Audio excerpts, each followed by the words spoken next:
Astaghfirullah. Bismillahirrahmanirrahim.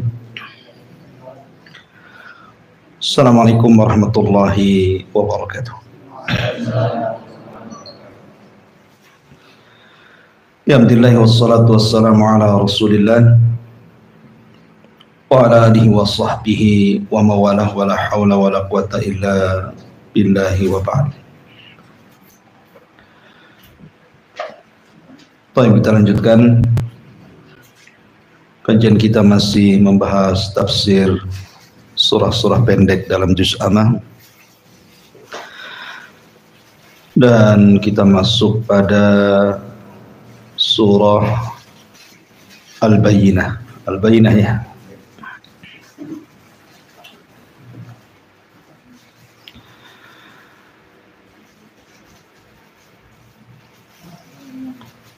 Baik, surah Al-Bayyinah secara tartib Al-Quran masuk pada surat ke-98,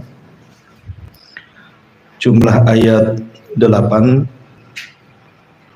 jumlah kalimat 94, dan jumlah huruf 412.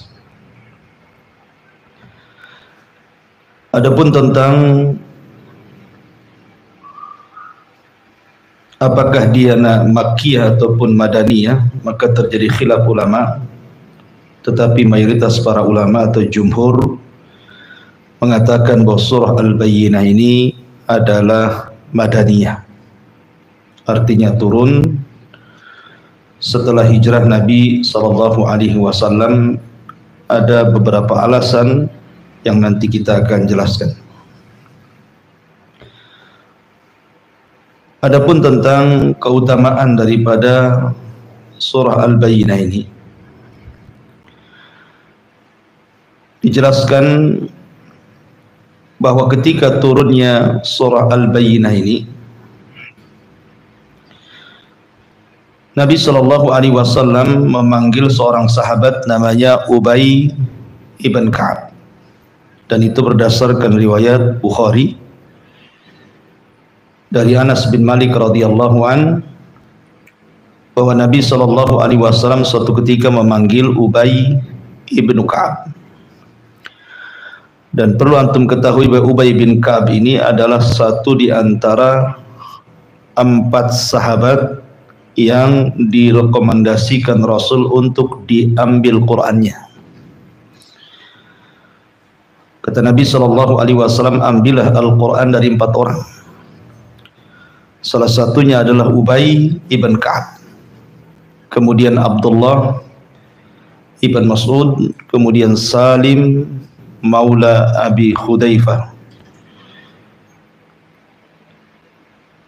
Nah, suatu ketika sudah berada di depan Nabi SAW, tiba-tiba Rasul mengatakan, "Ya Ubay, innallaha amarani an aqra'a 'alaika lam yakunil ladzina kafaru min ahlil kitab."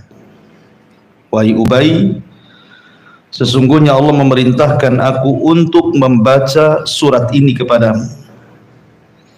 Kemudian Rasul membacakan lam yakunil ladzina kafaru min ahlil kitab ila akhiril ayat. Fabaka, maka Ubay pun menangis. Kemudian mengatakan, asammani ya Rasulullah, betul Allah menyebut-nyebut namaku ya Rasulullah? Kata Rasul, ya. Tentu ketika seseorang disebut namanya di hadapan Allah Subhanahu wa taala, apalagi atas lisan Rasul, siapa yang tidak bahagia? Tentu Ubay sangat bahagia sekali. Dari sini juga ada hukum fikih. Ketika Nabi SAW membacakan surah Al-Bayyinah, bahwa terkadang seorang muallim, seorang pengajar itu boleh mengimlakan kepada murid-muridnya. Jadi boleh kita meminta seorang pengajar untuk mengimlakan gitu ya, bacaan Al-Quran kepada murid-muridnya. Ataupun sebaliknya, seorang muallim, seorang guru juga boleh minta supaya murid-muridnya membacakan Al-Quran, dan itu sunnah hukumnya. Diantaranya ketika Nabi SAW meminta Abdullah ibn Mas'ud untuk dibacakan Al-Quran. Kata Abdullah ibn Mas'ud, Rasul, bagaimana aku akan bacakan Al-Quran kepadamu sementara Quran itu turun kepadamu? Maka Rasul mengatakan, baca saja. Dan hebatnya Abdullah ibn Mas'ud tidak tawar-menawar surat apa, tidak, langsung dibacakan surah Nisa. Sampai ketika Rasul menangis, baru Rasul mengatakan cukup. Akhirnya Abdullah bin Mas'ud pun diam. Intinya bahwa surah Al-Bayyinah adalah surah yang sangat agung, sampai-sampai Allah meminta kepada Rasul untuk membacakan khusus kepada Ubay ibn Ka'ab. Karena Ubay bin Ka'ab ini memang pakar daripada Al-Quran. Di zaman Umar saja dia menjadi imam salat tarawih selama 1 bulan dengan jumlah 23 rakaat gitu ya. Baik, kita masuk pada tafsirnya. Di sini Allah mengatakan, lam yakunil ladzina kafaru min ahlil kitabi wal musyrikina munfakkina hatta ta'tiyahumul bayyinah. Tidaklah orang-orang kafir dari ahli kitab dan orang-orang musyrik munfakkina, mereka meninggalkan agama mereka, hatta ta'tiyahumul bayyinah, sehingga datang kepada mereka al-bayyinah, keterangan yang jelas. Di sini Allah Subhanahu wa taala menyebut 2 kelompok dari orang kafir. Pertama ahlul kitab, yang kedua al-musyrikun. Apa perbedaan ahlu kitab dan al-musyrikun ini? Padahal Allah Subhanahu wa taala mengatakan dua-duanya kafir. Lam yakunil ladzina kafaru, mereka kafir semuanya. Ahlu kitab ya kafir, orang-orang musyrik juga kafir. Lalu kenapa Allah Subhanahu wa taala bedakan di sini? Ahlu kitab sendiri dan orang-orang musyrik sendiri. Dan apa perbedaan keduanya, dan apa pula persamaan keduanya?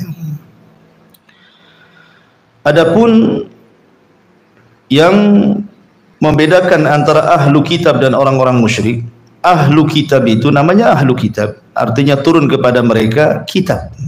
Seperti kita kaum muslimin turun kepada kita Al-Quran. Maka ahlu kitab turun kepada mereka kitab, maksudnya isyarat kepada 2 agama. Pertama Yahudi dan Nasrani. Jadi Yahudi dan Nasrani disebut satu nama sebagai ahlu kitab namanya. Kalau musyrik berbeda. Yang menjadi khilaf para ulama itu tentang Majusi dan juga Nasibin. Apakah 2 agama ini bagian daripada ahli kitab atau bukan? Walaupun pendapat yang kuat tidak, mereka bukan ahli kitab karena tidak diutus Rasul kepada mereka dan tidak diturunkan kitab kepada mereka. Lah adapun orang-orang Yahudi dan Nasrani sendiri, Yahudi diturunkan kepada mereka Taurat ma'ruf, kemudian nabinya Musa. Nasrani diturunkan kepada mereka Injil dan nabinya Isa, gitu ya. Tetapi Majusi tidak dikenal nabinya, tidak pula dikenal kitabnya. Begitu juga Nasibin dan yang lainnya. Ini dari segi bahasa. Jadi ahlul kitab maksudnya di sini Yahudi dan Nasrani. Adapun orang-orang musyrik di sini maksudnya musyrikul Arab dan musyrik-musyrik yang sejenis mereka, para penyembah berhala, penyembah patung, penyembah api dan begitu seterusnya, itu disebut musyrikun. Dari sini kita ketahui bahwa sebagaimana seorang ataupun mukmin itu darajat bertingkat-tingkat, maka kafir juga darakat bertingkat-tingkat. Maka kafir yang paling rendah adalah Nasrani. Kemudian di bawah Nasrani Yahudi. Kemudian di bawah Yahudi musyrikun dengan berbagai macam jenisnya. Kemudian di bawah orang-orang musyrik yang paling parah munafikun, orang-orang munafik. Jadi munafik itu paling dalam. Makanya nerakanya pun disendirikan dia. innal munafiqina fi darkil asfali minan nar. Sungguhnya orang munafik itu diletakkan di intip neraka yang paling dasar. Maksud munafik di sini adalah munafik i'tiqad ya, bukan amal. Munafik i'tiqad artinya zahirnya menampakkan Islam, tetapi hatinya menyembunyikan kekafiran. Jadi sama saja dia kafir. Cuman menyembunyikan kekafirannya. Apabila mereka datang kepada orang yang beriman, kami beriman gitu. Apabila mereka datang kepada orang kafir, kami kawan kalian gitu ya. Jadi dia membohongi orang yang beriman, membohongi juga orang kafir, orang munafik. Makanya tingkatan yang paling rendah dari kekufuran itu adalah orang munafik.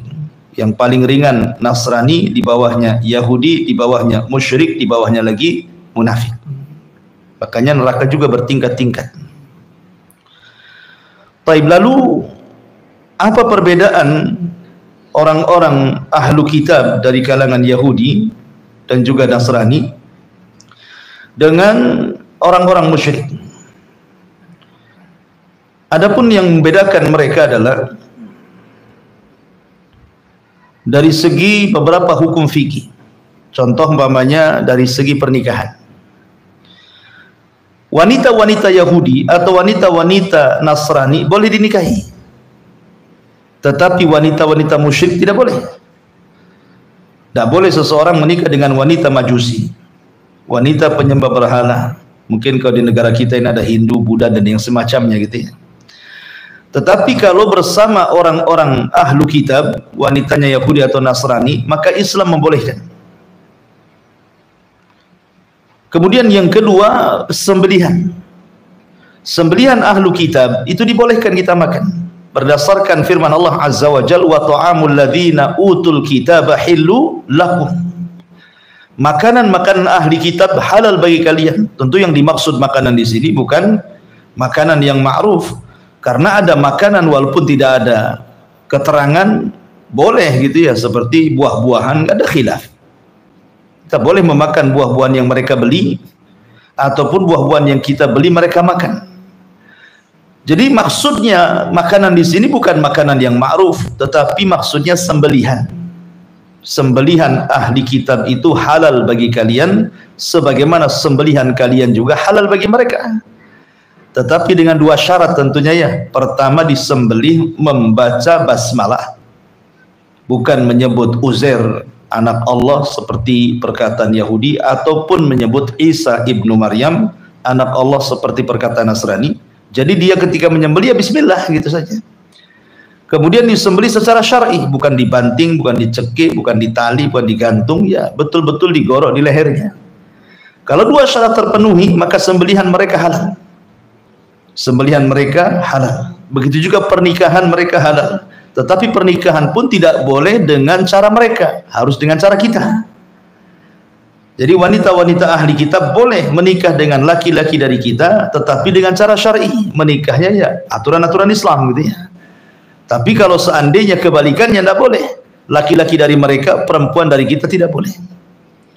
Makanya Al-Imam Al-Baqillani rahimahullahu ta'ala pernah ditanya oleh seorang pendeta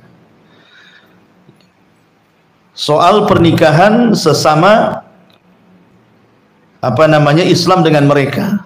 Kata mereka mengatakan, enak kali kalian muslim katanya, wanita-wanita kami boleh kalian nikahi, tetapi wanita-wanita kalian tidak boleh kami nikahi. Maka Imam Baqillani mengatakan, ya, kalau kalian mengakui Muhammad adalah nabi kami, maka kami akan nikahkan wanita-wanita kami dengan kalian. Karena orang-orang Yahudi dan Nasrani mengingkari kan itu, kenabian kita itu mengingkari. Sebab ingkar itulah makanya juga Islam menerapkan tidak boleh wanita-wanita kita menikah dengan mereka, karena namanya posisi suami itu al-qayyim, pemimpin, mudah mengambil, mudah memaksa gitu ya istrinya untuk masuk ke agama mereka.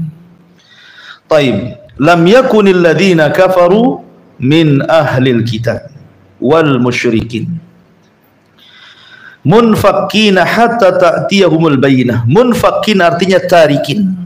Tarikin itu artinya meninggalkan. Meninggalkan agama mereka sampai datang kepada mereka keterangan.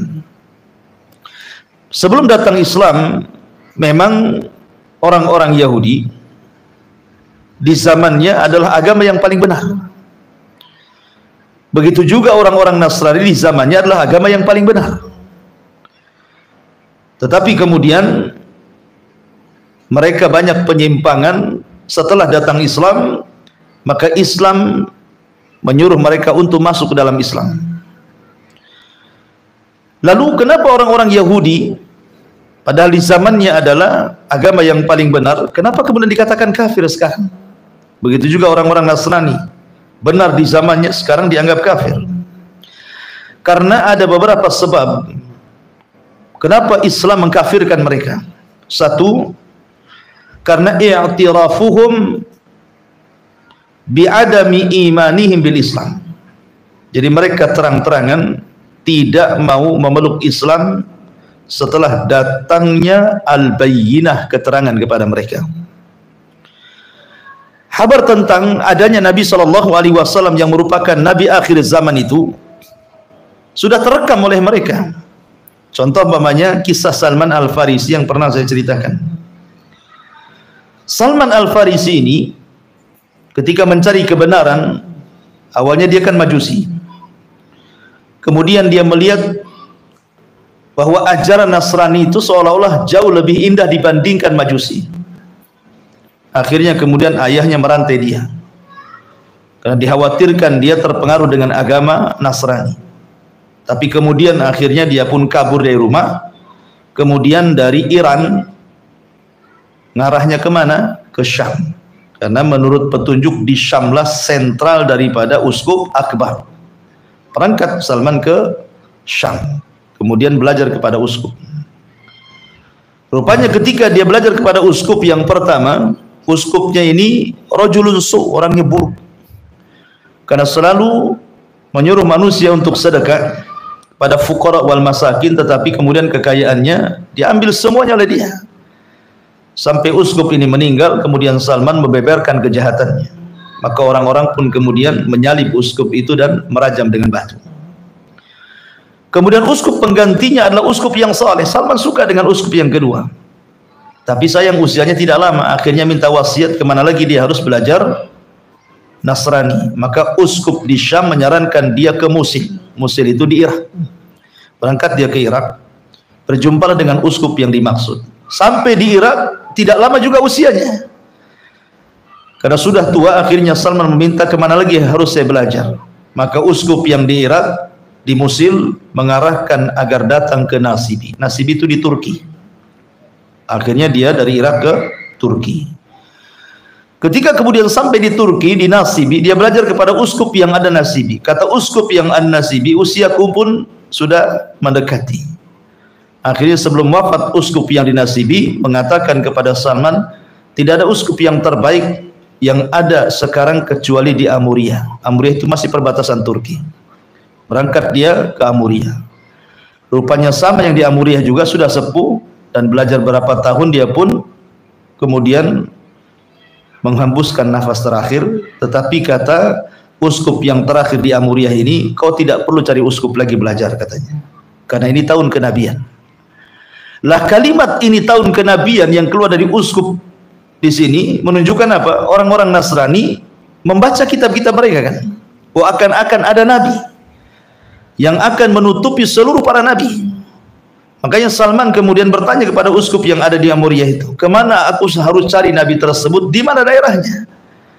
Maka kata uskup tersebut, kau datang saja ke daerah yang banyak pohon kurma, di situ banyak bukit warnanya batunya hitam-hitam, harratain.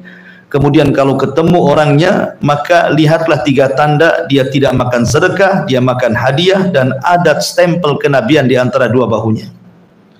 Bayangkan dari Turki, akhirnya dia pun membayar mahal untuk datang ke Madinah, yang ketika itu ada kabilah Bani Kalbin dari Yathrib yang sedang berniaga ke Turki.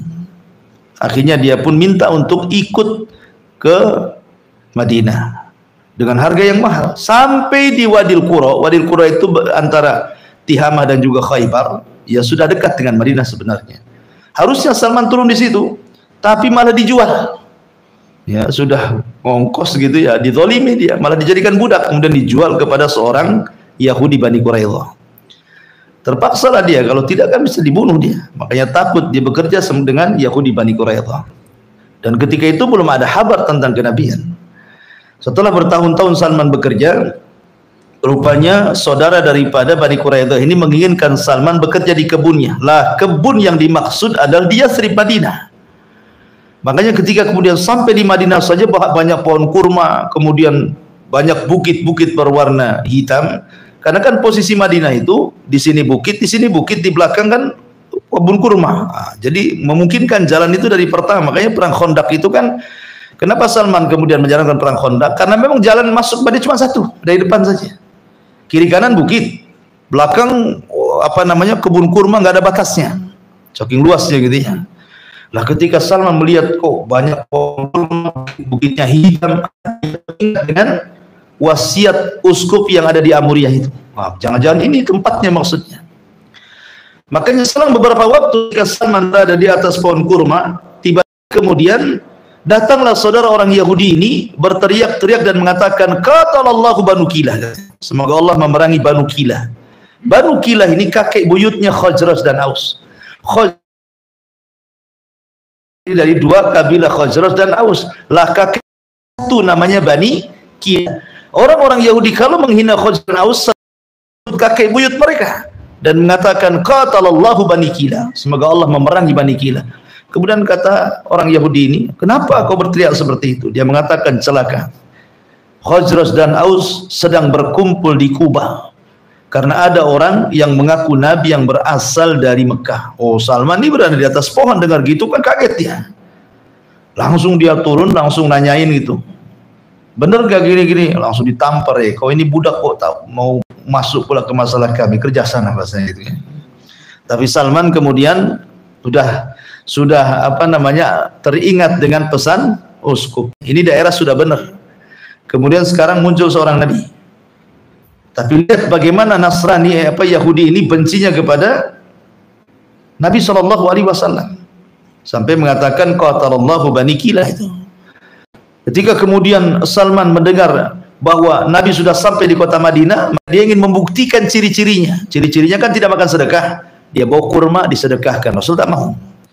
Kemudian yang kedua, dia bawa hadiah, Rasul makan dan sahabatnya makan. Kemudian yang ketiga, dia ingin melihat stempel kenabian. Tidak bisa, karena memang di balik pundak kan pakai baju, sehingga nggak mungkin Rasul main singkap gitu ya. Sehingga Salman tidak berhasil melihat tanda itu kecuali ketika Rasul sedang mengadakan penguburan jenazah. Kemudian sedang menggali lubang, sambil menggali lubang Rasul kemudian ngobrol dengan sahabatnya. Kemudian Salman mengintip-ngintip belakang punggungnya, Rasul perasan. Kemudian Rasul menyingkap pundaknya, tiba-tiba nampak stempel kenabian di balik pundak Rasul. Salman meluk, dari situlah dia masuk Islam. Yang ingin saya katakan bahwa uskup yang ada di Amuriyah mengatakan bahwa tahun kenabian. Dari sini menunjukkan apa? Orang Nasrani tahu bahwa akan ada nabi. Adapun orang Yahudi sudahlah, jangan cerita. Tinggalnya mereka di Madinah itu sudah menunjukkan bahwa mereka menanti-nanti nabi. Coba bayangkan, Madinah itu bukan strategis ekonomi. Orang-orang Yahudi itu kan hubud dunia. Harusnya mereka lebih baik tinggal di Syam ataupun di Yaman yang sudah jelas-jelas ekonominya ada. Tapi di Madinah mana ada ekonomi? Dari segi ekonomi saja di Madinah nggak ada gitu ya. Tetapi mereka membela-bela diri tinggal ratusan tahun bergenerasi di kota Madinah hanya ingin menanti nabi yang dimaksudkan dalam kitab-kitab mereka. Jadi Yahudi dan Nasrani ini, dua agama ini menanti-nanti kemunculan Nabi SAW. Tapi apa yang terjadi? Ketika betul-betul datang Nabi SAW, dua-duanya menolak. Makanya Allah jelaskan, wa ma tafarraqal ladina utul kitab illa min ba'di ma ja'athumul bayyinah. Yaitu jawabannya. Dan tidaklah mereka berselisih dari kalangan ahli kitab. Dalam ayat ini tidak disebut musyrik. Kenapa? Karena orang musyrik tidak kenal Nabi. Yang kenal Nabi itu Yahudi dan Nasrani. Tapi ayat pertama disebut musyrik karena Nabi belum datang. Ayat yang kedua, musyrik tidak disebut, hanya ahli kitab saja. Ini Nabi sudah datang. Karena tidak ada maklumat orang-orang musyrik itu soal kenabian masalahnya. Makanya tidak disebut. di situ pada ayat yang di bawahnya. Ya. Masyaallah muslimin dimuliakan Allah Azza wa Jalla. Jadi yang pertama kufurnya Yahudi dan Nasrani itu karena mereka tidak memasuki Islam. Kemudian yang kedua, sebab yang kedua karena orang-orang Yahudi dan Nasrani itu mereka kufur dengan agama mereka yang Allah Subhanahu wa taala turunkan di dalam Taurat, Injil kepada Musa dan Isa, bahwa kedua-duanya saling mengingkari. Orang Yahudi itu tidak mengakui juga Isa sebagai nabi. Orang-orang Nasrani, orang Yahudi mengakui. Mereka mengatakan Isa itu anak zina, gitu kan? Jadi Yahudi mengingkari adanya Nasrani sebenarnya, nggak mengakui. Dan Yahudi menuduh Maryam itu berzina sampai sekarang. Ya, mereka mengatakan bahwa Maryam itu berzina dan Isa itu anak zina. Itu orang Yahudi pemikirannya. Ya. Orang Nasrani pun mengatakan demikian kepada orang-orang Yahudi. Ya, jadi mereka itu saling sesat menyesatkan. Akhirnya kemudian dua agama ini melakukan tahrif kepada buku-buku mereka, kitab-kitab yang dari langit mereka merubah-rubah. Makanya Allah mengatakan yuharrifunal kalimaan mawadhi'i. Mereka merubah-rubah kitab-kitab mereka, itu pula sebab kekufuran mereka. Ya. Sebab kekufuran mereka. Kemudian juga sebab kekafiran mereka karena Allah menaskan dalam Al-Qur'an, mengatakan mereka kafir, seperti dalam surah Al-Bayyinah ini, lam yakunil ladina kafir. Allah mengecap mereka kafir. Berarti kalau Allah Subhanahu wa taala sudah mengecap kafir, maka kita harus mengkafirkan Allah kafirkan, dan kita tidak boleh mengkafirkan yang Allah tidak kafirkan. Ketika Allah mengatakan Yahudi kafir, kita katakan Yahudi kafir. Ketika Allah mengatakan Nasrani kafir, kita katakan Nasrani kafir. Ketika kemudian orang-orang Arab dikatakan musyrik, kita katakan musyrik. Kenapa? Kita mengkafirkan yang Allah kafirkan saja. Karena kita bukan manhaj takfir, mengkafir-kafirkan semua orang. Seperti Khawarij, di luar kelompoknya kafir, gitu ya. Orang-orang Khawarij itu kan kerjanya kafir kafir saja itu. Tapi kita mengkafirkan yang Allah kafirkan saja. Titik sampai di sini. Jangan ditambah-tambah. Ya. Tapi di zaman sekarang muncul pula istilah tidak mengkafirkan orang kafir. Nggak boleh mengatakan Yahudi kafir, nggak boleh mengatakan Nasrani kafir, katakan mereka non Muslim, kan itu ya. Padahal Allah mengatakan lam yakunil ladzina kafaru, jelas kafir. Kekafiran mereka tampak. Mereka menganggap Isa anak Tuhan, mereka menganggap Isa satu di antara tiga Tuhan, mereka menganggap Isa Tuhan itu sendiri. Yahudi mengatakan Uzair anak Tuhan. Kekafiran macam mana lagi? Masa kita tidak boleh mengkafirkan yang Allah kafirkan? Kita kan hanya mengikuti yang Allah kafirkan saja. Adapun yang tidak dikafirkan tidak mungkin kita kafirkan. Karena mengkafir-kafirkan itu perkara berat. Sama dengan mengatakan si anu di neraka gitu ya. Itu bukan perkara ringan, makanya kita hanya terbatas ketika mengkafir kafirkan itu yang sudah ternaskan dalam Al-Qur'an saja.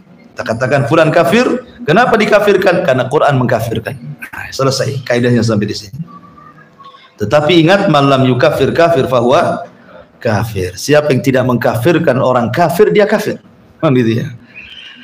Ingat, kaidah ini benar di satu sisi, tetapi salah di sisi lain. Kalau yang dimaksud malam yukafir kafir fahuwa kafir, siapa yang tidak mengkafirkan orang kafir, dia kafir. Maksudnya yang tidak mengkafirkan yang Allah kafirkan, dia kafir, benar. Tapi kalau yang dimaksudnya kaidah ini dibawa kepada kaidah orang-orang Khawarij yang tidak mengakui mereka kehilafan mereka seperti ISIS dan yang lainnya, maka dikafirkan, kemudian diterapkan hukum malam yukafir kafir fahuwa kafir. Tidak bisa. Seperti ma'ruf ideologi Khawarij di negeri kita kan banyak yang mengatakan pemerintah toghut gitu ya. Siapa yang tidak mentoghutkan toghut, maka dia toghut katanya. Ngeri sekali jadinya. Jadi itu harus dipahami. Lam yakunil ladzina kafaru min ahlil kitabi wal musyrikina munfakkina hatta ta'tiyahumul bayyinah. Tidaklah orang-orang kafir dari kalangan Yahudi dan Nasrani ahli kitab dan juga orang-orang musyrik, mereka meninggalkan agama mereka, dakwah mereka sampai datang kepada mereka al-bayyinah. Apa yang dimaksud al-bayyinah di sini? Yang dimaksud al-bayyinah ini adalah rasulun minallahi yatslu suhufam mutahharah. Ini disebut bayyinah. Bayyinah itu adalah Rasul sendiri. Nabi yang diutus itu bayinah, bukti nyata gitu ya. Suhuf itu maksudnya lembaran-lembaran Al-Quran. Makanya ketika Allah subhanahu wa ta'ala berfirman, Qul nahbitu minha jami'ah fa imma ya'tiyannakum minni hudan fala khawfun alaihim walahum yahzanun. Ketika Allah subhanahu wa ta'ala mengusir Adam, mengusir iblis, mengusir Hawa dari sorga, kemudian diletakkan di bumi, Allah katakan Qul nahbitu minha jami'ah, keluar kalian semua dari sorga ini. Maka Adam, Hawa dan iblis pun diturunkan dari sorga ke bumi. Iblis diturunkan di lautan, Adam diturunkan di Sri Lanka, dan Hawa diturunkan di Jeddah.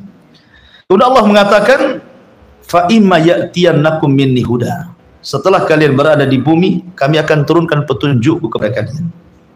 Ahli tafsir mengatakan bahwa yang dimaksud petunjuk Allah yang turun ke bumi itu maksudnya diutusnya para rasul dan diturunkannya kitab-kitab.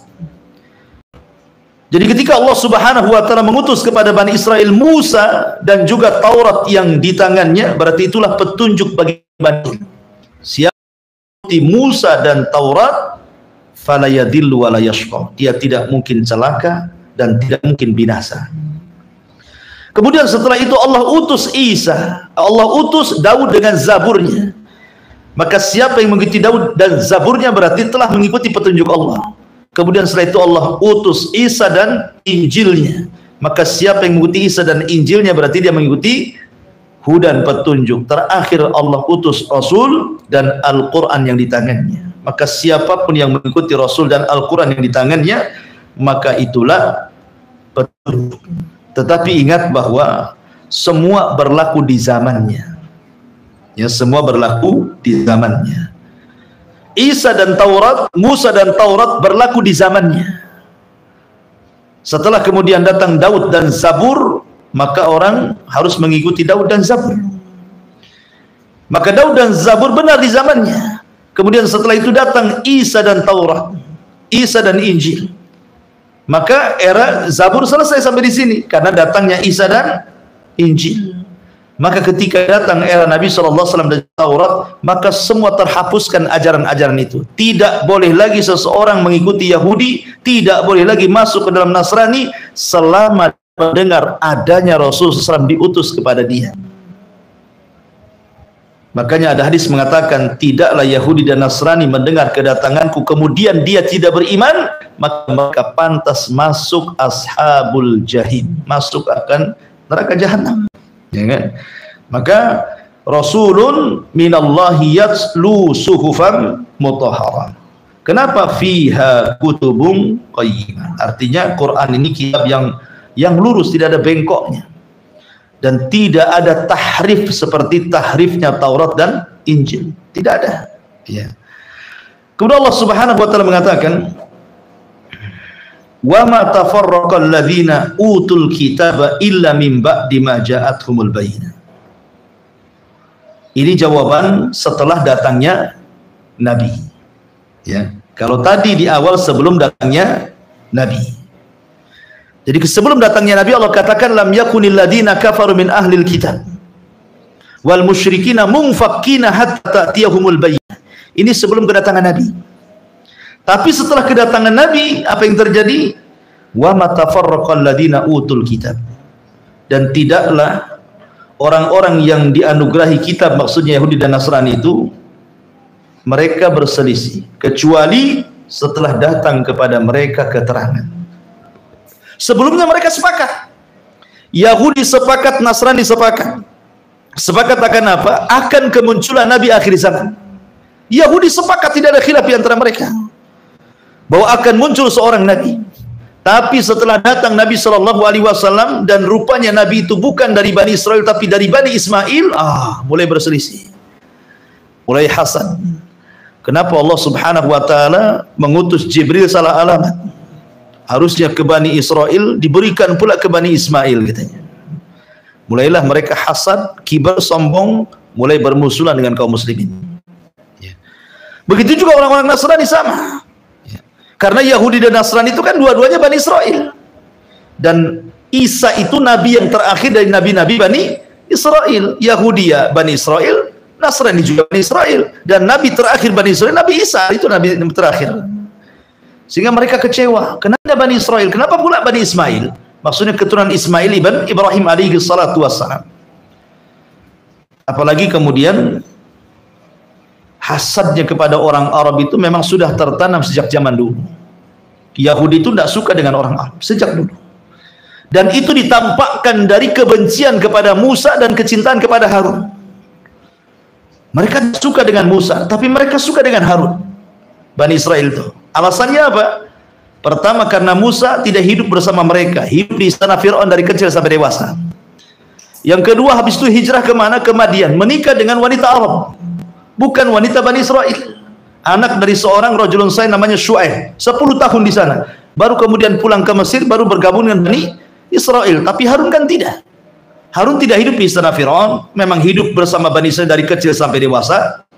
Dan Harun tidak pernah menikah dengan orang Arab, memang menikah dengan orang Bani Israel. Akhirnya Bani Israel itu kecintaan kepada luar biasa. Tapi kepada Musa mereka ya benci-benci rindu lah mungkin bahasanya. Karena Musa itu selalu diuji oleh Bani Israel yang tidak pernah dialami oleh Harun. Ya, ujian banyak sekali. Makanya kenapa kesabaran Musa itu sampai ke tingkat azam, makanya dia masuk pada ulul azmi minar rusul. Baik. Jadi wa ma tafarraqal ladina utul kitab illa min ba'di ma ja'atuhumul bayyinah, kecuali setelah datang kepada mereka al-bayyinah, keterangan. Datang kepada mereka nabi, rasul mendakwai mereka, mendialog dengan mereka dan macam-macam, tapi mereka tidak mau beriman. Padahal telah nyata jelas. Contoh nih, ketika orang-orang Yahudi datangi orang-orang musyrik Arab, orang-orang waktu itu Rasul belum hijrah, masih di Mekah. Datang orang-orang Quraisy ke Madinah, karena orang-orang musyrik tahu bahwa orang-orang Madinah itu orang cerdas, diberikan kitab kepada mereka. Maka orang musyrik itu bermusyawarah.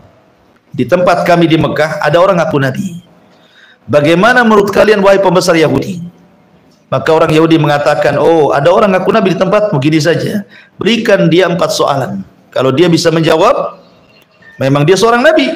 Kalau dia tidak bisa menjawab, memang dia bukan seorang nabi, artinya ragukan kenabiannya. Ya kan? Kemudian diajari, katakan kepadanya satu tentang ruh. Apa itu katanya kan?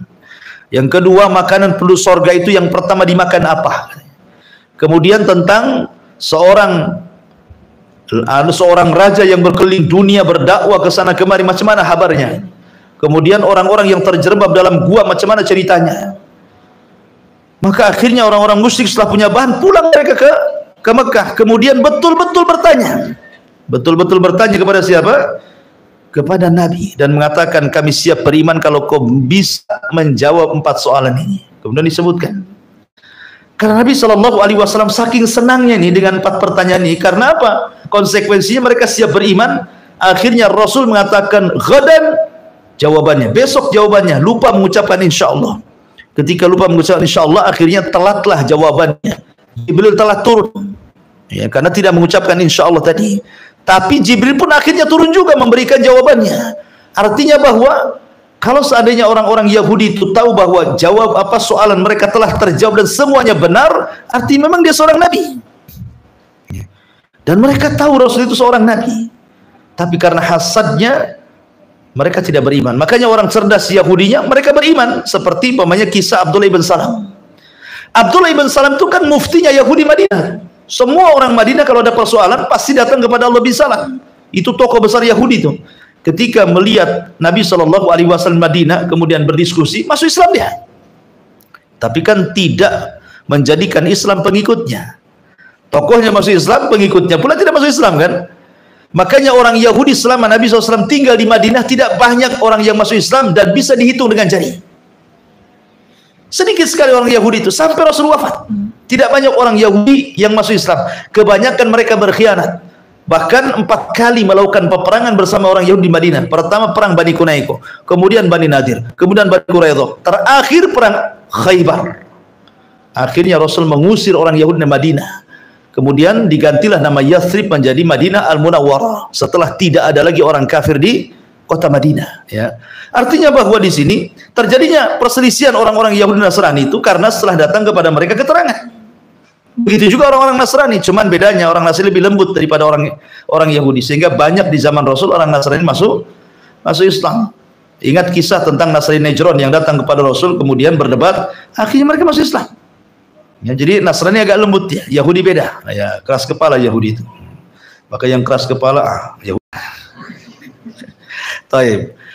Kemudian Allah Subhanahu wa taala mengatakan, "Wa ma umiru illa liya'budullaha mukhlishina lahuddin hunafa wa yuqimus salata wa yu'tuz zakata wa dzalika dinul qayyim." Dan tidaklah mereka diperintah. Maksudnya siapa mereka? Ya semua agama di luar dari Islam, termasuk juga Islam. Semua manusia, Yahudinya, Nasraninya, musyriknya, Islamnya, tidaklah mereka semua diperintahkan illa liya'budullah, kecuali mereka harus beribadah kepada Allah. Mukhlishina lahuddin, mengikhlaskan ketaatan mereka kepada Allah, hunafa, dan mereka harus menjauhi kesyirikan. Dari sini ada 3 faedah yang disebutkan para ulama. Pertama, perintah ibadah. Bahwa perintah ibadah itu adalah perintah pertama kali Allah ciptakan semua makhluk. Kenapa Allah ciptakan manusia, jin, malaikat? Kenapa Allah ciptakan lautan, gunung, matahari, langit, bumi? Kecuali untuk beribadah. Adapun makhluk yang berakal secara khusus Allah mengatakan, wa ma khalaqtul jinna wal insa illa liya'budun. Tidaklah aku ciptakan jin dan manusia kecuali mereka disuruh untuk beribadah. Adapun secara umum, wa in min kulli syai'in illa yusabbihuna bihamdi walakin la tafqahuna tasbihahum. Dan tidaklah segala sesuatu yang Allah ciptakan melainkan semua bertasbih, beribadah kepada Allah, tapi kalian tidak paham tasbih mereka. Artinya bahwa segala sesuatu diciptakan untuk ibadah. Yang kedua, setelah kemudian kita paham ibadah, kita dilarang untuk menyekutukan Allah. Kita dilarang untuk menyekutukan Allah. Mukhlishina lahuddin. Betul-betul ketaatan itu diberikan kepada Allah Azza wa Jalla, hunafa. Hunafa itu artinya mail minasyirki. Menjauhi kesyirikan itu disebut hunafa. Ya, makanya orang-orang Arab yang masih mengikuti agama Ibrahim itu disebut hanif. Hanif itu artinya mail minasyirki. Seperti Waraqah ibn Naufal. Itu kan masih hanif, ya kan, tidak mengikuti agama musyrikun, masih berpegang dengan agama tauhid. Walaupun mereka tidak tahu cara beribadah, tapi hati mereka itu mengingkari kesyirikan. Ya, Waraqah ibn Naufal, kemudian beberapa, ada 4 orang, ya, tokoh di zaman jahiliyah itu yang hanif, tidak mau menyekutukan Allah Azza wa Jalla. Ya.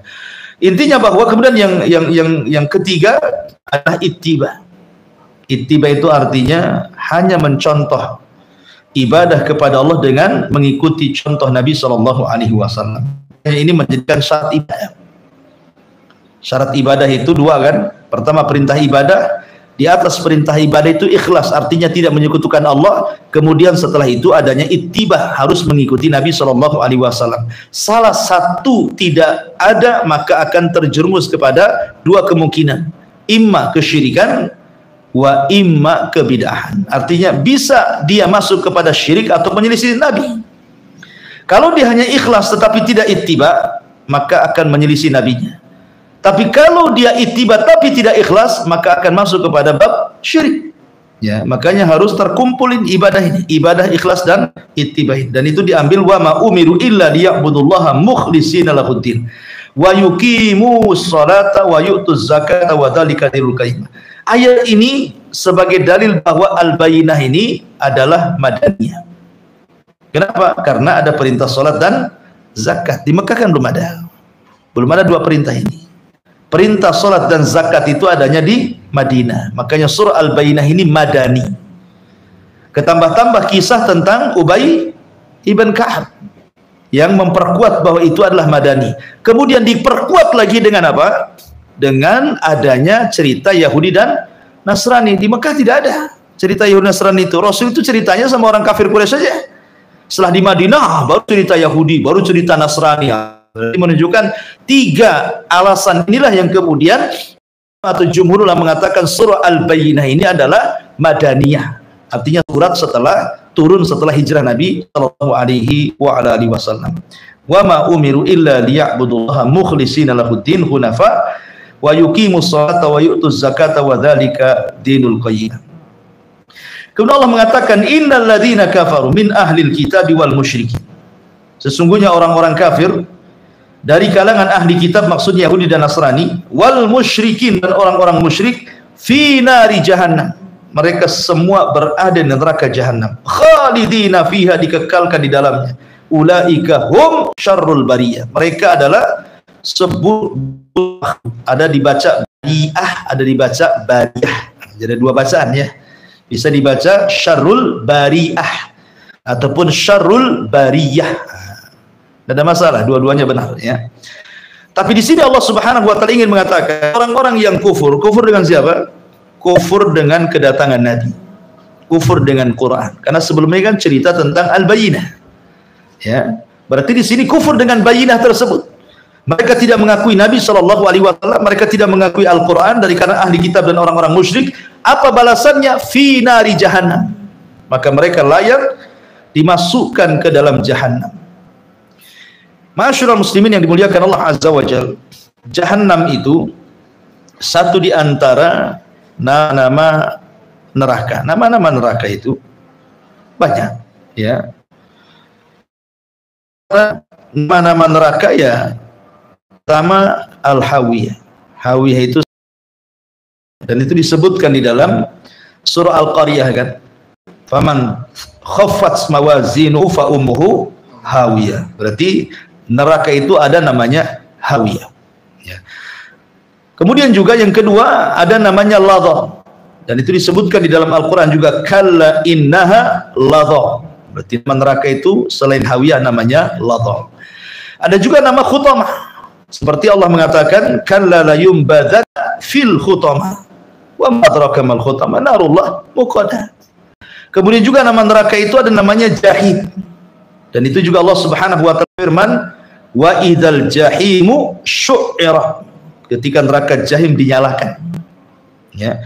Kemudian yang nomor 5 Jahannam, ma'ruf Jahannam ya.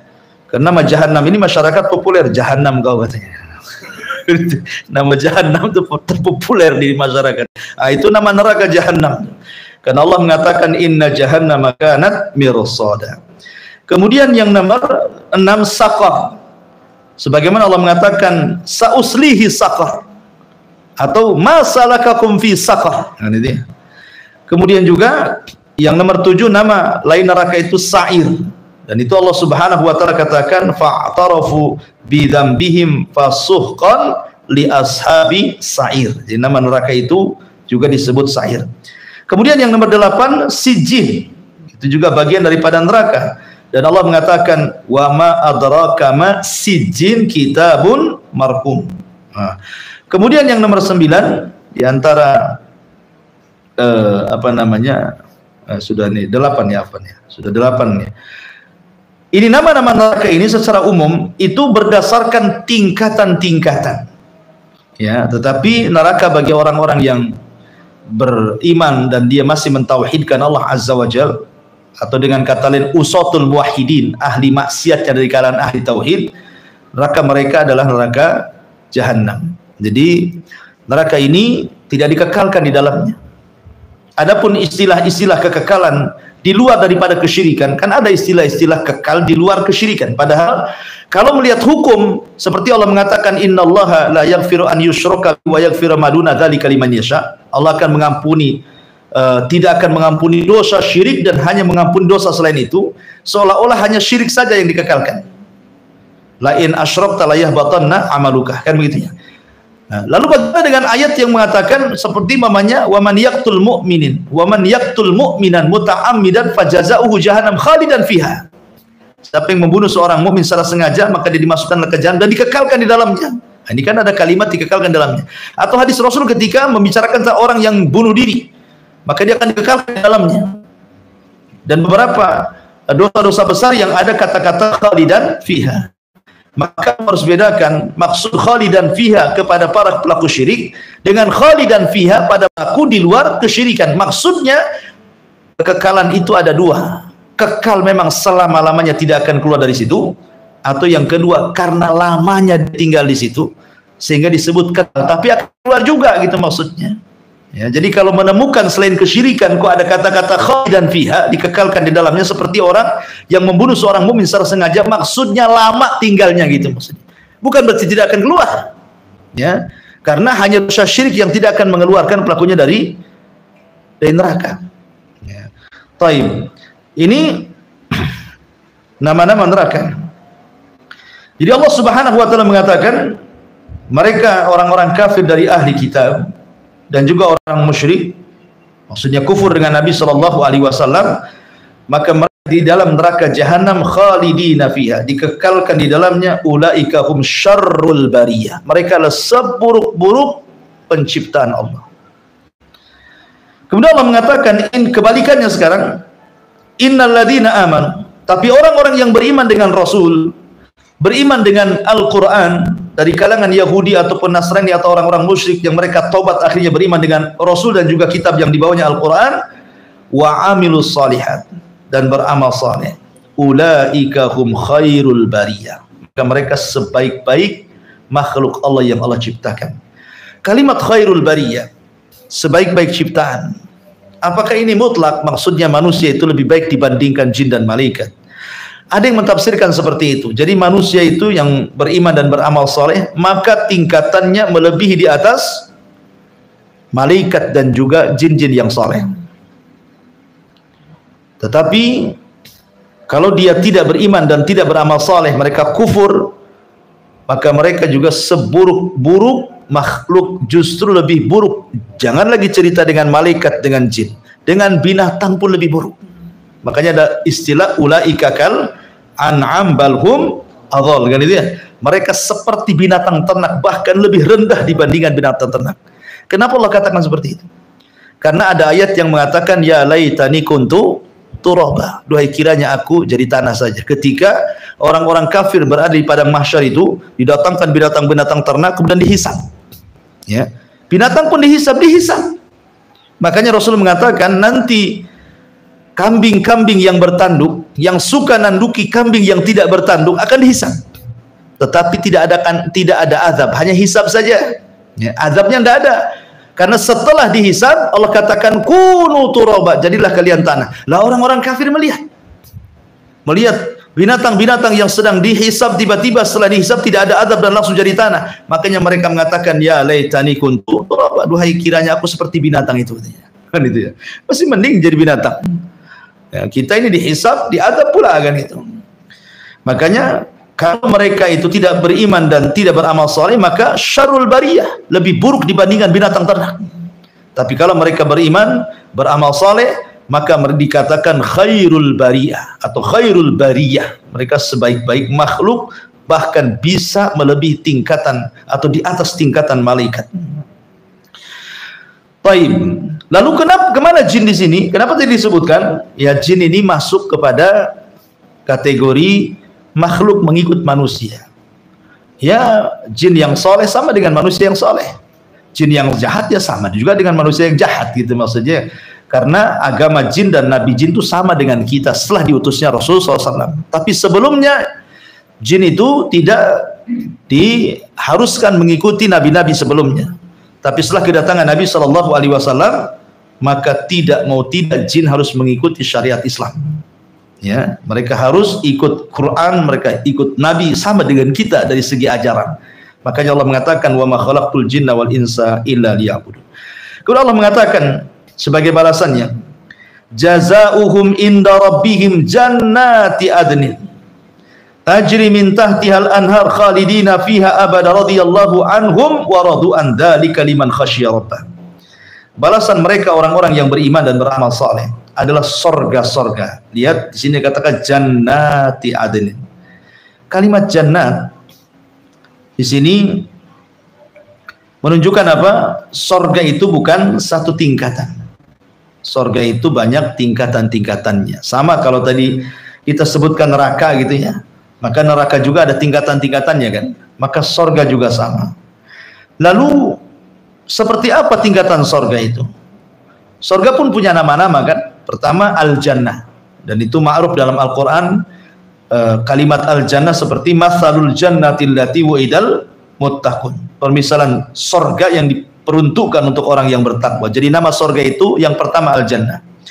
Kemudian yang kedua Darussalam. Nama surga itu disebut Darussalam karena Allah mengatakan lahum Darussalam inda rabbihim. Kenapa disebut salam? Semua surga itu salam. Salam itu keselamatan. Orang masuk surga pasti selamat. Selamat dari apa? Dari semuanya. Ya, selamat dari penyakit hati dan penyakit badan. Di surga itu tidak ada kena penyakit. Selamat badan kita, tidak ada kolesterol, tidak ada darah tinggi, tidak ada macam-macam, tidak ada. Selamat dari omongan manusia. Di dunia, sebentar aja antum sakit sama orang. Nah, kenapa sih anu ngomong ini sama antum? Mau sakit antum kan itu.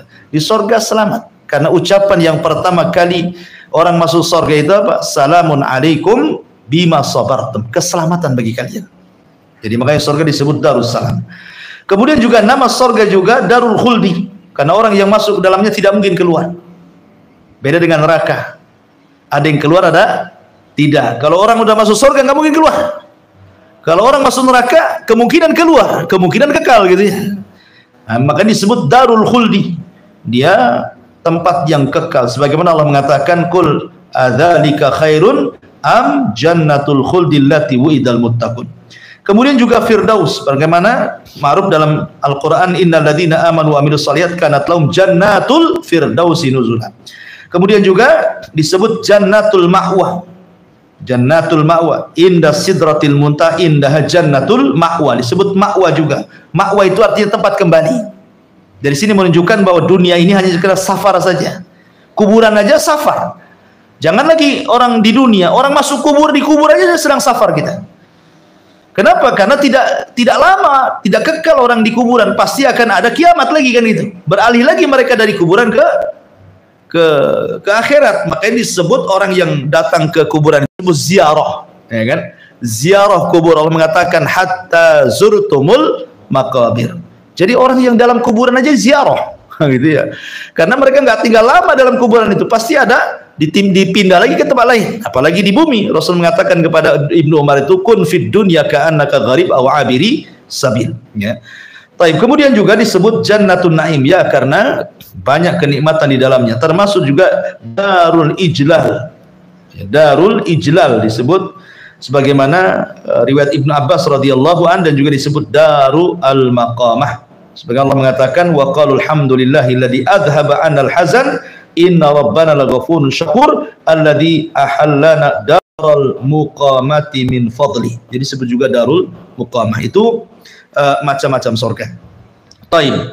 Di situ Allah Subhanahu wa taala mengatakan jazaohum inda rabbihim jannatu adnin. Nah, salah satu nama surga adalah Aden. Tajri min tahtihal anhar, yang mengalir di bawahnya sungai-sungai. Dan sungai surga ada berapa? Ada 4. Anharun min ma'in lam yataghayyar ta'muh. Air bersih tidak berubah-ubah rasanya. Kalau kita butuh air bersih saja, antum harus beli. Sana tidak perlu beli, tidak perlu pasang depot air. Ya, sudah memang tinggal minum saja gitu ya. Dan tidak berubah. Murni, betul-betul jernih ya dari sumbernya. Kemudian wa anharun min labanin, ya, dari sungai dari susu. Kemudian wa anharun min asalin, dari madu. Kemudian wa anharun min khamrin, dari khamr. Berarti ada 4, air bersih, air susu, air madu, air khamr, ya. Dan itu berbentuk sungai. Susu nggak perlu merah, sudah ada sungainya, tinggal nyiduk saja kan. Kemudian Allah mengatakan, dan sungai di sorga, kata para ulama, tidak memiliki dinding kiri kanan. Nah, kalau kita kan ada dinding sini, dinding sini. So, kalau dindingnya habis, ya melebarlah kemana-mana akhirnya kan. Sorga nggak ada dinding kiri kanan, ya begitu, gitu saja. Ya, keajaiban di sorga itu. Kemudian Allah mengatakan, min tahtihal anar khalidina fiha, dikekalkan di dalamnya abada selama-lamanya, radhiyallahu anhum wa radu'an. Dan mereka Allah ridhai karena mereka ridha kepada Allah Subhanahu wa taala. Dzalika liman khasyiya rabbah. Itu bagi orang yang takut dengan Allah Subhanahu wa taala. Inilah diantara tafsir singkat daripada surah Al-Bayyinah. Jadi secara global surah Al-Bayyinah ini menceritakan tentang hal ikhwah orang-orang kafir. Yang ketika sebelum datang Nabi SAW, mereka sepakat menunggu kedatangannya, tapi setelah datang terjadi perselisihan. Sebagian mereka ada yang ikut, sebagian mereka ada yang menolaknya. Maka orang-orang yang ikut, maka mereka disediakan surga Aden. mengalir di bawahnya sungai-sungai, dan mereka kekal di dalamnya. Siapa yang menolak, maka mereka akan dimasukkan ke dalam neraka jahanam, dan mereka adalah seburuk-buruk manusia. Itu secara global daripada surah Al-Bayyinah. Wallahu a'lam. Taib, sebelum saya tutup, silahkan kita buat tanya jawab. Bagi Anda yang ikuti di YouTube ya, silakan Anda bisa bertanya, tulis di kolom komentar. Insya Allah kita bacakan, asal yang mudah-mudah saja pertanyaannya. Iya, wallahu a'lam.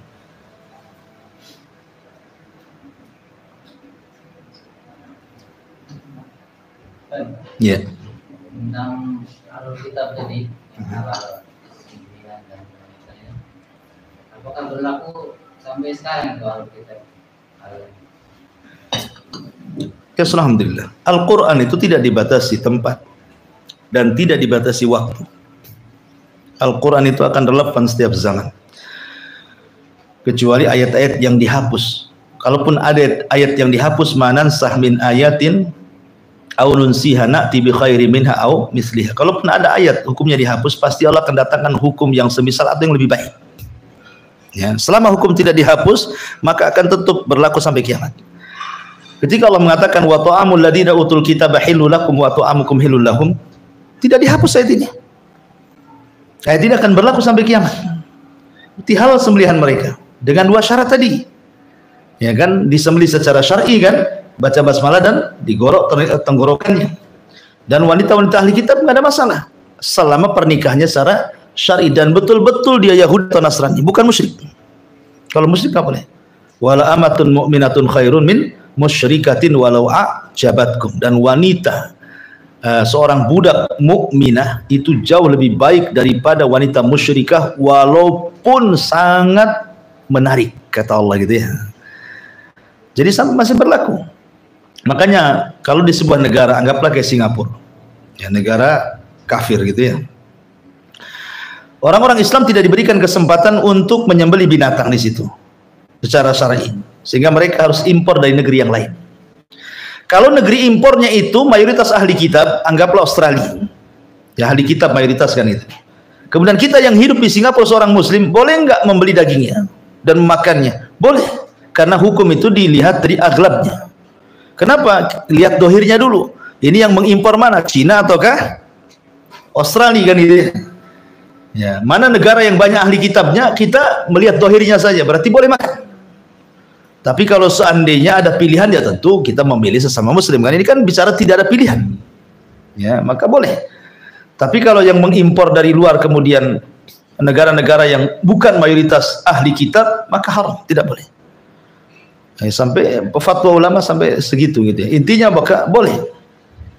Begitu juga menikah dengan wanita-wanita Nasrani atau wanita Yahudi, boleh, tidak ada masalah. Tetapi kalau ada wanita muslimah, ngapain pula cari mereka gitu maksudnya. Tapi kalau tidak ada lagi kecuali mereka, ya sudah nggak apa-apa. Tapi jangan ngambil di luar ahli kitab. Ya. Kenapa kemudian kita boleh menikah dengan mereka? Karena ada kesamaan. Orang Yahudi Nasrani itu kan doktrinnya sama, mereka punya kitab-kitab langit. Artinya mereka secara ajaran itu mentauhidkan Allah. Cuman karena sudah ada penyimpangan, akhirnya mereka jadi kufur dan sebagian mereka jadi syirik. Tetapi dengan adanya persamaan ini bisa kita tarik. Bisa kita tarik. Makanya Allah mengatakan dalam Al-Quran itu, Qul ta'alau ila ma gimana? Qul ya ahlal kitab ta'alau ila kalimatin sawa. Wahai ahli kitab, kemarilah kita satukan kalimat, gitu ya. Kenapa Allah menyuruh Rasul mengatakan seperti itu kepada ahli kitab? Karena sama-sama diturunkan kitab masalahnya. Mereka punya nabi, punya kitab. Kita juga punya nabi, punya kitab. Cuma nabi dan kitab-kitab penutup seluruh para nabi dan kitab-kitab langit. Itu saja bedanya. Ya. Dan mereka harus mengikuti nabi kita dan kitab yang dibawanya. Dan itu berdasarkan nas yang tertulis dalam kitab-kitab mereka. Termasuk Rasul yang ditulis dalam kitab mereka. Bahkan sifat-sifat sahabat saja ada tulis di kitab-kitab mereka. Contoh ketika Baitul Maqdis dikuasai Umar, datang Abu Ubaidah, kan mereka siap untuk tidak berperang. Mereka akan, sudahlah kalah, saya akan kasihlah kuncinya. Tetapi orang yang mengambil kunci itu harus sesuai ciri-cirinya yang termaktub dalam kitab kami kan. Datanglah Abu Ubaidah, bukan. Datanglah Khalid, bukan. Datanglah Indah, bukan. Ketika datang Umar, ini orangnya katanya. gitu, langsung paham mereka, langsung dikasih kunci Baitul Maqdis. Jadi sebenarnya sifat-sifat sahabat juga sudah ada termaktub dalam kitab-kitab mereka. Cuman sekali lagi karena hasad kemudian juga kesombongan mereka tidak dapat hidayah. Tapi hukum itu masih berlaku sampai hari ini, baik makanannya ataupun pernikahannya. Wallahu a'lam. Pertanyaan dari itu Pak. Tapi di luar tema.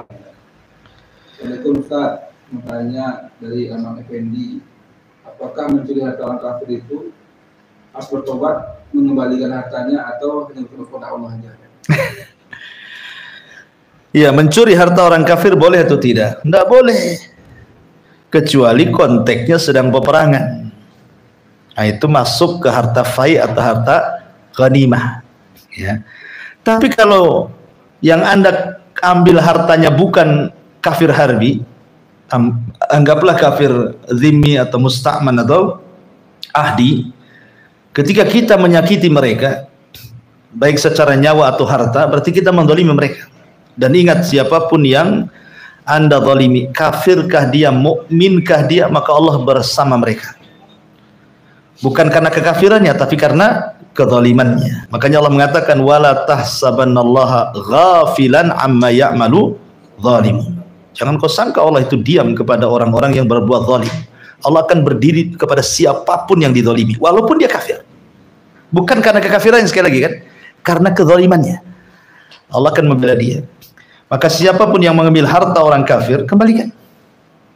Kembalikan. Selama kafir itu kafir zimmi, musta'man atau ahdi, lain kalau harbi. Kalau harbi dan posisinya Anda sedang perang, ya kan? Namanya perang itu yang tidak boleh di luar perang, boleh dalam perang. Contoh sombong. Di luar perang nggak boleh sombong. Tapi ketika masuk perang boleh kita sombong. Ana Nabiyun la kadhib, ana ibni Abdul Muttalib, kata Rasul. Saya nabi dan saya tidak dusta, dan saya turunan Abdul Muttalib, raja Arab, kata Rasulullah kan. Sombong kan? Enggak apa-apa dalam peperangan. Kata Ali, ana alladhi sammatni ummi Haidarah. Saya yang dikasih nama ibuku macan hutan, gitu. Siapa yang berani dengan saya? Di dalam peperangan boleh. Bahkan Rasul mengatakan innal harba kaidun. Peperangan itu tipu daya. Tipu-tipu dalam perang boleh, yang penting menang. Dalam perang boleh, tapi nipu di luar perang nggak boleh. Jadi hal-hal yang tidak boleh dalam peperangan, di luar perang boleh dalam perang. Menipu, berdusta, mencuri, nggak masalah. Yang penting menang di situ kan. Pokoknya ngeraip-kerap ke musuh, dicurinya pedangnya, diambil kudanya, nggak apa-apa. Dalam peperangannya situasinya kan. Tapi kalau situasi aman dan dia bukan kafir harbi, Anda pulang ngambil hartanya, Anda zalim, balik, nggak boleh. Ya, itulah indahnya Islam. Nabi SAW itu pernah membuat perjanjian yang disebut dengan Piagam Madinah. Dan itu ada 47 bulir kesepakatan, yang mengatakan 51 bulir kesepakatan. Ya, jadi di situ dijelaskan tentang hak-hak bagaimana kita melindungi mereka. Dalam Piagam Madinah itu intinya bahwa tidak boleh. Tidak boleh, dan harus dikembalikan. Habis itu bertobat. Kalau seandainya orang yang antum ambil barangnya memang nggak ada, sudah cari ke sana kemari gitu ya, memang sudah nggak ada di situ, ya sedekahkan saja. Boleh jadi mungkin ketidaktahuan antum, mungkin dia pulang kemana dapat hidayah umpamanya kan, dia masuk Islam, maka sampai pahalanya ke dia. Kalaupun tidak, dia tetap kafir, antum sudah menghilangkan beban, sudah mencuri barang orang. Nah, itu ya. Wallahu a'lam. Ada lagi ya? Ada lagi? Ada lagi nih. Apa nih? Coba baca. Ustaz, mau tanya, jika Allah menghendaki kebaikan seorang, maka akan dipahamkan tentang agamanya. Bagaimana dengan kita yang baru menemukan jalan Allah, sudah ketinggalan dalam ilmu agama? Bagaimana solusinya? Mana ada ketinggalan? Para sahabat itu masuk Islam banyak yang sudah tua. Dan sahabat itu masuk Islam itu tidak semuanya orang baik. Ada mantan-mantan penyembah berhala, kayak Umar itu masih mantan penyembah berhala, mantan preman gitu bahasanya ya. Mantan-mantan penyembah berhala itu kan orang musyrik. Mereka dapat hidayah. Ya, ada yang muda-muda, ada yang sudah tua. Ya. Tetapi tidak ada istilah telat dalam agama itu. Tidak ada istilah telat dalam agama itu. Sampai-sampai Rasul mengatakan ada seseorang beramal amalan ahli neraka, sampai antara dia dengan neraka tinggal satu hasta, dan di akhir hayatnya dia beramal amalan ahli surga, akhirnya Allah masukkan dia ke surga. Abu Hurairah radhiyallahu anhu pernah ngomong bersama para sahabatnya, maukah aku tunjukkan kepada kalian seorang sahabat Nabi, tidak pernah sujud, nggak pernah ruku, mati masuk surga. Tidak pernah beramal.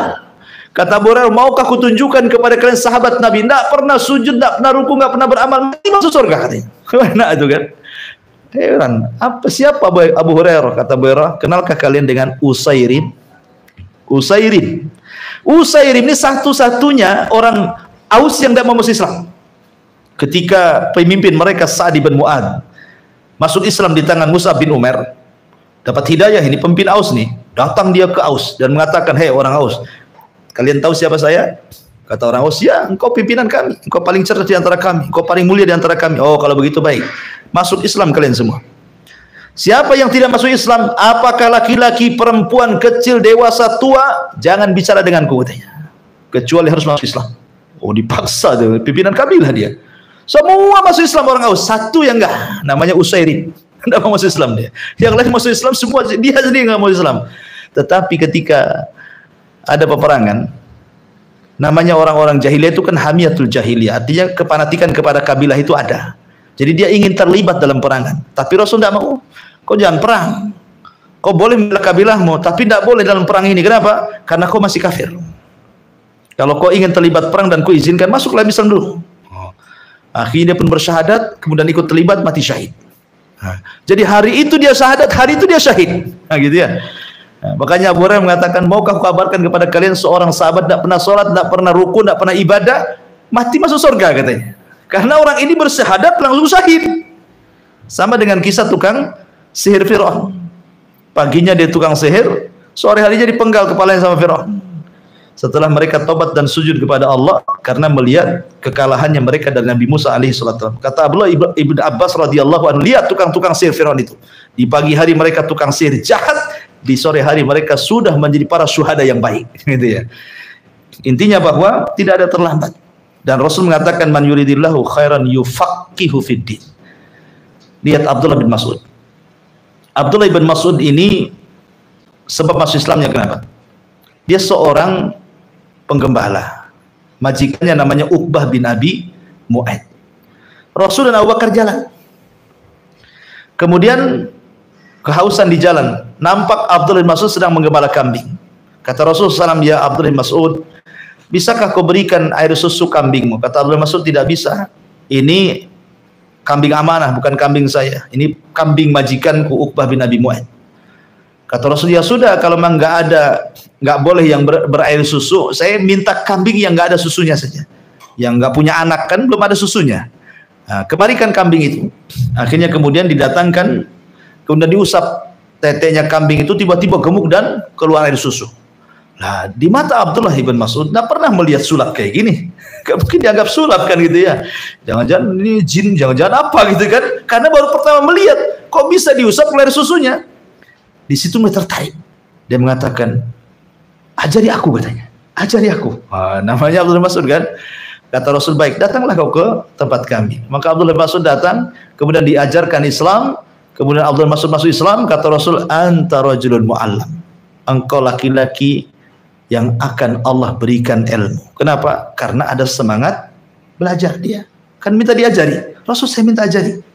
Maka setelah dia masuk Islam, Rasul doakan, anta rajulun mu'allam, engkau laki-laki yang akan diajari Allah. Sejak itulah Abdullah bin Mas'ud menjadi faqihnya fuqaha sahabat. Ya, orang paling cerdasnya sahabat Abdullah bin Mas'ud. Sampai Nabi SAW meminta dibacakan Quran. Cukuplah itu keutamaan Abdullah bin Mas'ud. Ya, dan tidak meminta kepada orang lain untuk dibacakan Quran.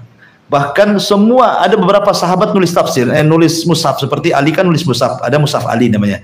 Ubay bin Ka'ab juga nulis mushaf, ada namanya mushaf Ubay bin Ka'ab, ada mushaf Muawiyah. Tetapi mushaf yang ada tafsirnya cuma satu, Abdullah bin Mas'ud. Ya, jadi walaupun Utsmani, Abdullah bin Utsman bin Affan radhiyallahu an ketika merujuk kepada mushaf yang dicetak lebih banyak kepada rujukannya Ubay bin Ka'ab kan, begitu ya. Ubay bin Ka'ab. Kenapa? Karena Ubay bin Ka'ab kan murni dia tidak ada tafsirnya. Apa yang diturunkan, itulah yang terakhir diturunkan kepada Rasul, dan tartib yang Rasul pakai itulah yang kemudian jadikan tartib mushaf dalam Quran yang kita baca. Ali punya mushaf, tetapi mushaf Ali ini disesuaikan dengan turunnya surat. Namanya Al-Alaq ya, ini surat pertama, Al-Mudaththir surat kedua. Dibuat kayak gitu mushaf Ali itu kan. Sehingga tartibnya sesuai dengan turunnya. Kalau Abdullah bin Mas'ud tidak, dia plus juga ayatnya, tafsirnya pula ditulis sama dia. Ya, Abdullah bin Mas'ud itu. Itulah kelebihan dia. Maka disebut fuqaha sahabah gitu ya. Dan di zaman Umar jadikan qadhi di Kufah dan meninggal di zaman khilafah Utsman ibn Affan radhiyallahu anhu. Intinya bahwa Rasul mengatakan khairukum fil jahiliyah khairukum fil Islam idza fuqihu kata Rasul. Orang baik di zaman jahiliyah ketika dia masuk Islam maka tambah menjadi baik apabila dicerdaskan. Ya, apabila dia dicerdaskan. Dan bagaimana caranya? Barang siapa yang menghendaki kebaikan pasti Allah cerdaskan. Pasti itu. Saya waktu diaman dulu ada laki-laki udah tua banget tuh. Dia bawabah. Ceritanya dia bawabah itu ini satpam bahasa kitanya. Bawabah bahasa Arabnya itu. Dia itu tidak bisa baca Quran walaupun orang Yaman. Tapi keinginannya ingin menghafal Quran kuat. Dulu kan ada masih kaset roll-rollan tuh Sony Ericsson itu kan. Biasanya pakai kaset gitu kan, didengerin gitu ya. Dia menghafal Quran dari kaset itu. Kaset pita tuh. Jadi setiap satu ayat diulang 100 kali. 200 kali. Sampai mungkin pindah lagi ke ayat itu. Sampai akhirnya hafal Quran. Sudah tua. No. Hanya begitu saja, hanya mendengar. Ya kan? Tidak mustahil bagi Allah Azza wa Jalla. Karena Allah sendiri mengatakan tentang Al-Quran itu. وَلَقَدْ يَسَّرْنَا الْقُرْآنَ لِلذِّكْرِ. Allah mudahkan Quran itu untuk diingat. Jadi nggak ada istilah terlambat dalam kebaikan. Terus belajar. Ya, wallahu a'lam. Ada lagi? Nggak ada lagi ya? Baik. Nah, ini ada lagi nih. Mau tanya kalau transaksi lewat bank. Nah, ini lain lagi nih. Jauh kali tanyanya ya. Dengan cara dicicil dan tersebut bunga 0%, apakah riba atau haram? Nah, kalau sudah 0% ya tidak ada riba lah kan. Kalau sudah 0%, nggak ada ribanya. Selama ada riba tetap riba. Riba itu kata Rasulullah SAW kalau sampai ke 1 dirham. 1 dirham berapa? 2,5 gram. Karena 1 dinar itu 4 gram lebih. Siapa yang makan riba 1 dirham maka lebih jahat dibandingkan berzina 36 kali kata Rasulullah. 1 dirham saja. Artinya kalau 1 gram emas itu anggaplah 1 juta. Yang bagus gitu ya. Berarti ya 2,5 juta lah ya. Kurang lebih segitu dirham tuh. Berarti siapa yang makan uang riba 2,5 juta lah enakan gitu ya. Maka itu lebih jahat dibandingkan seorang berzina 36 kali dengan wanita pelacur. Dalam riwayat sekecil-kecilnya dosa riba itu sama dengan anak menzinahi orang tuanya. Ya. Intinya bahwa lihat banknya. Selama bank-bank itu konvensional, yang jelas wala ta'awanu 'alal ismi wal udwan. Kalau memang bisa beralih dengan bank-bank syariah yang sudah diberikan rekomendasi oleh para guru-guru, ya kan, para ulama, maka beralihlah. Karena kemungkaran itu ketika tidak bisa dihilangkan 100%, maka minimalnya dikurangi atau diringankan. Ya kan? Ya dari dulunya konvensional, beralihlah ke syariah, gitu maksudnya. Walaupun dalam syariah sendiri memang kita belum bisa menjamin 100%, tidak ada unsur ribawiyahnya kan itu ya. Tapi kan namanya kemungkaran itu kalau tidak bisa dicegah semuanya, ya sebagiannya. Ya, wallahu a'lam. Saya kira cukup. Subhanallah bihamdika, asyhadu an la ilaha illa anta astaghfiruka wa atubu ilaik. Wallahu ta'ala. Assalamualaikum warahmatullahi wabarakatuh.